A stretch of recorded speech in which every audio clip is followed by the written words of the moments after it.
at our core, we're comfortable with it. We, as a society that's capable, 9 times out of 10, of some modicum of military victory, have grown very, very comfortable with that. We like to win. A lot of people that have been impacted by the war have been left with that sort of mindset and PTSD, I'd say. And you still do get to see violence sometimes on the streets. You experience a lot of it. You just learn to think differently, to sort of like watch your back when you walk down the street, because it's just the way of life. No, I'd like to say playing football really has nothing to do with the way I see violence in terms of morality. I mean, it's something that I've done since I was very young, and it's more of a sport than an actual, like battle. It's something that we do during leisure time, and it's not necessarily seen as, oh, I'm a violent person because I play this sport. It's just something to do. It's not. I don't see it as something that's vilified in our society as very warlike. But when you tackle someone, is that action, if you take it out of the context of football, would you not consider that action violent? I would consider it violent. If I was not playing football, I would consider tackling somebody a very violent act. There's some friction between local people of my hometown. Refugees who come in, obviously. That always happens when two people start to live together. I grew up in the South Bronx, which is one of the worst neighborhoods in New York City. The Bronx is the poor. And so I grew up fighting. Yeah. My first fight was in the 3rd grade. Yeah. And I hit a girl over the head with a textbook, and my last fight was days before coming to Exeter.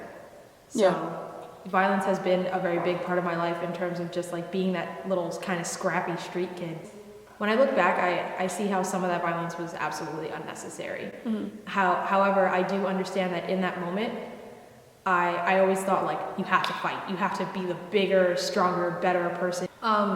Personally, I think 90% of the time, I think now that physical kind of violence and that kind of thing are just unnecessary. And I think that they're very rash and they're very not thought out, because if you took every problem that you had in the world and talked about it first, I would say that most of those problems don't lead to physical violence, and that if anything, most problems can just kind of be solved. I think it applies less, and I think the only reason why I think that is because it's harder to get a bunch of people, for example, 2 entire nations, to sit down and agree with one another. Mm-hmm. And so I think much more, irrational thought tends to happen on a worldwide scale that leads to war, whereas in a middle school situation, it's really simple to just talk something out.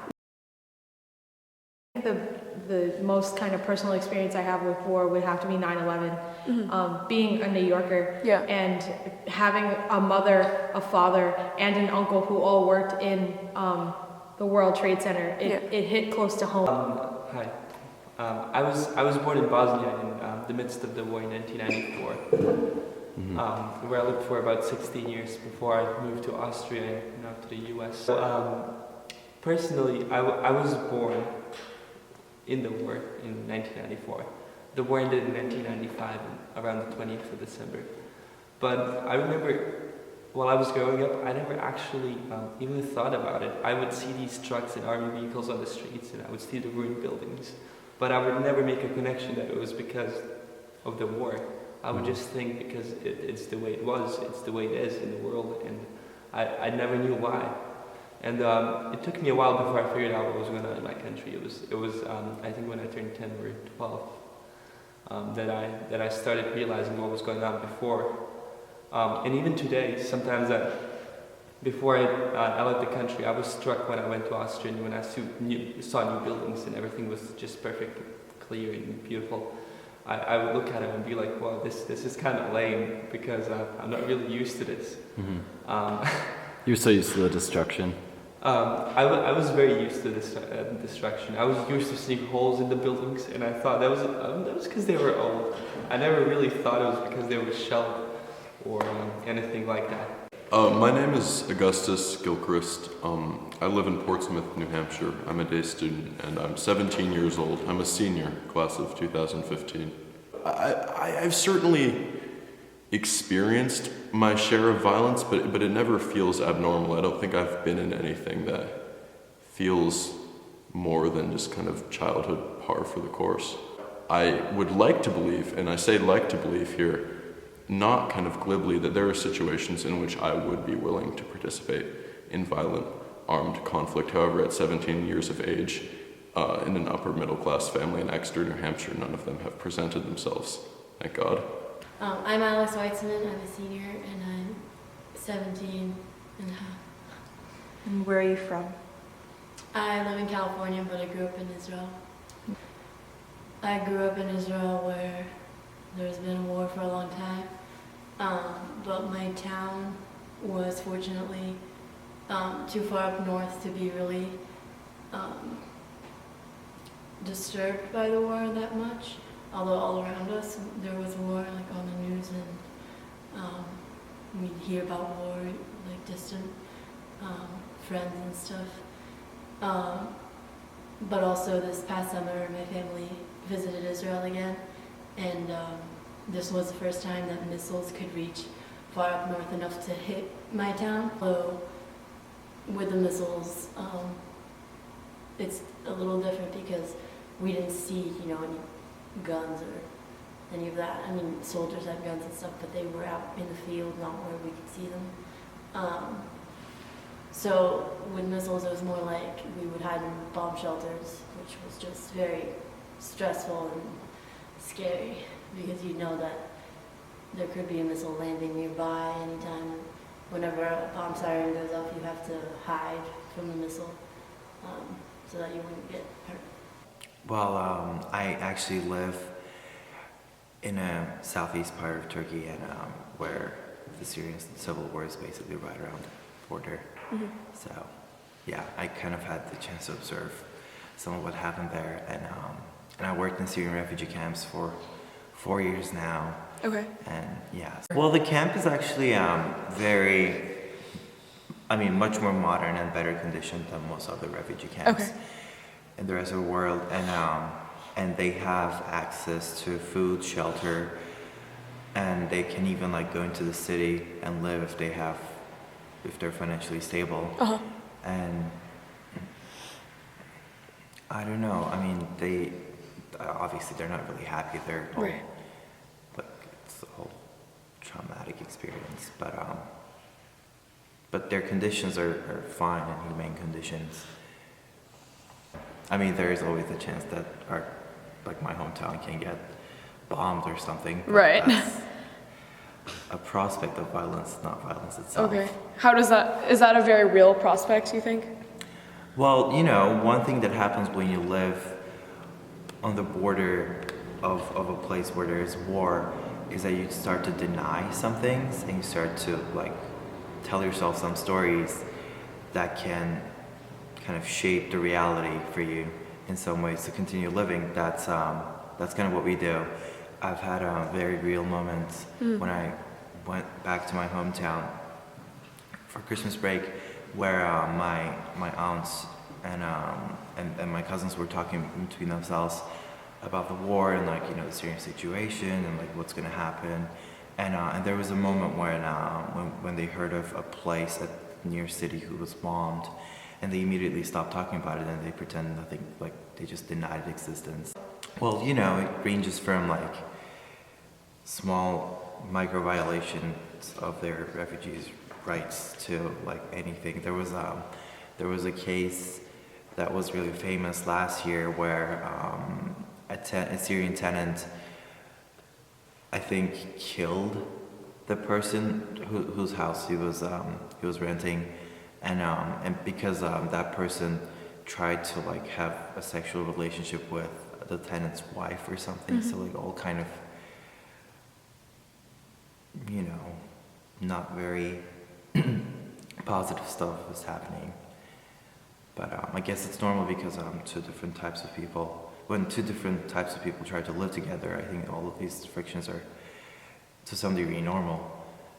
All immigrants in the United States and every other country who have first come here as a first generation have seen some type of microaggression and not only that, but also, you know, they've been ostracized, and that's just the way human nature works. When you feel like a country belongs to you, you don't want anyone else Sure. to take it over. No.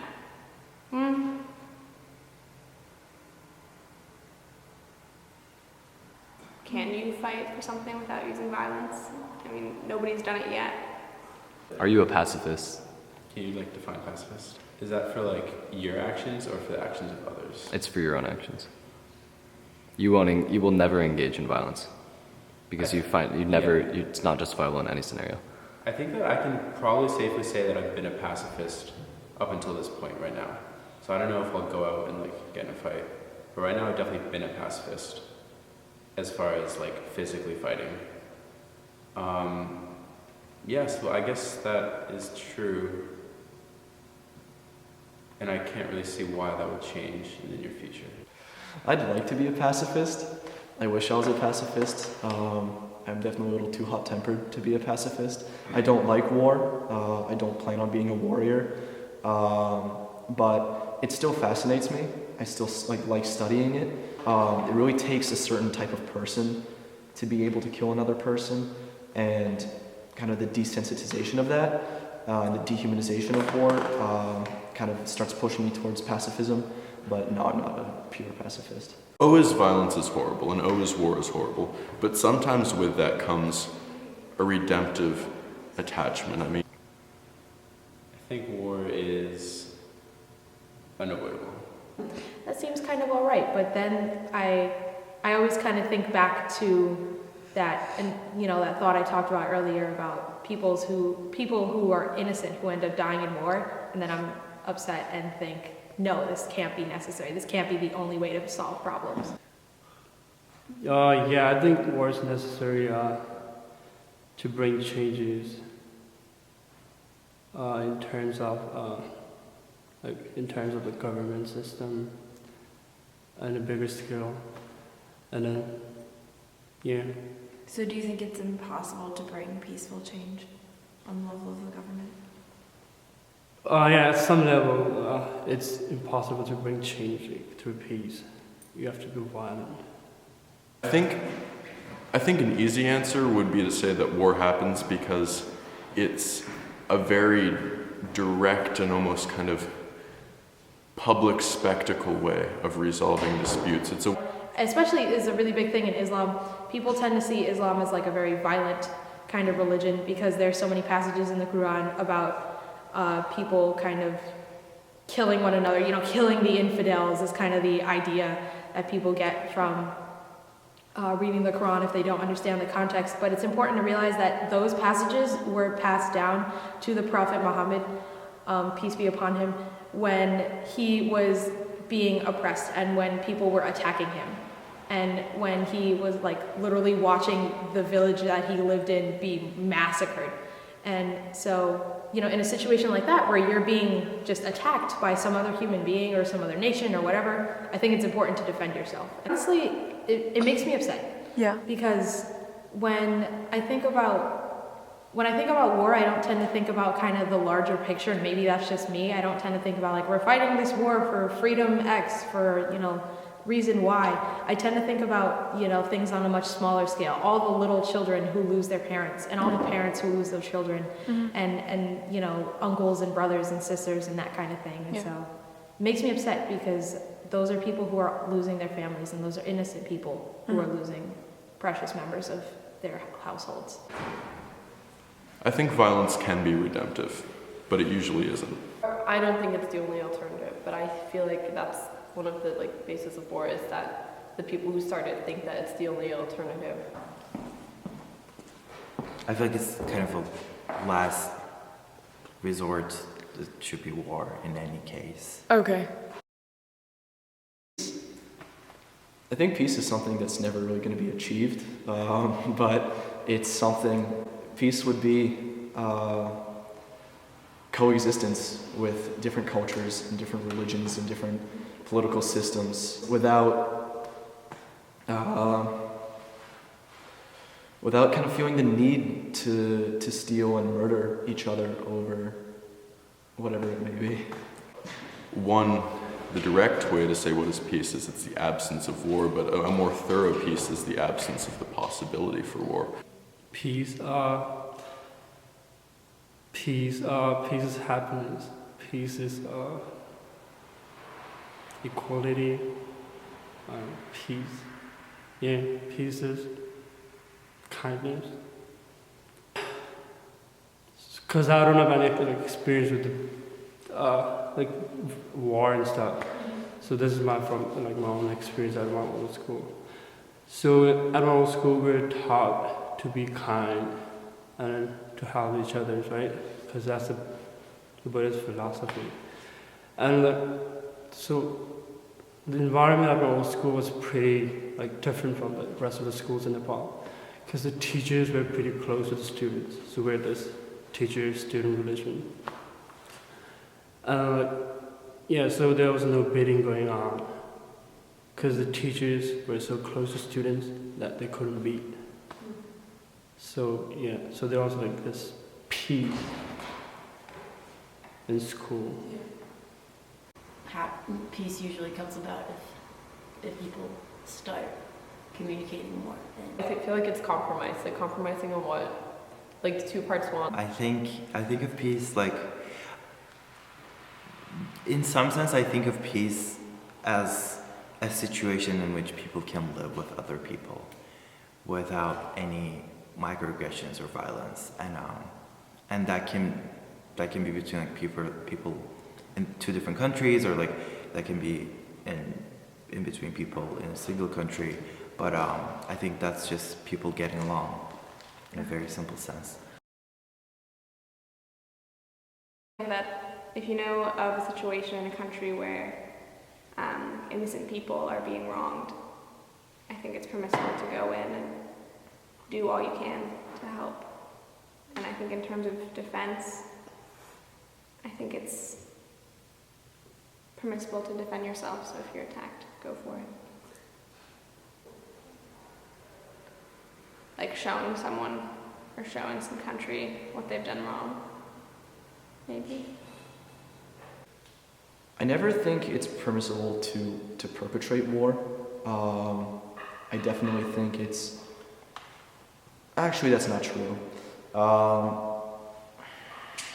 It's a very fine line at what point I think war usually should be waged as some type of interventionist policy, but that becomes very risky as long as it's really pure for the sake of some population. It's being either oppressed or harmed by their leader in some way. With my parents' country, NATO strikes against Milosevic, who was leading a genocide and being a main perpetrator of the war. The NATO strikes were held primarily by the United States, but they weren't used against Serbian nationalists. They were all on infrastructure, so bridges, hospitals, schools, which served no tactical purpose until Milosevic surrendered, saying that the bombing of his people shouldn't be justified.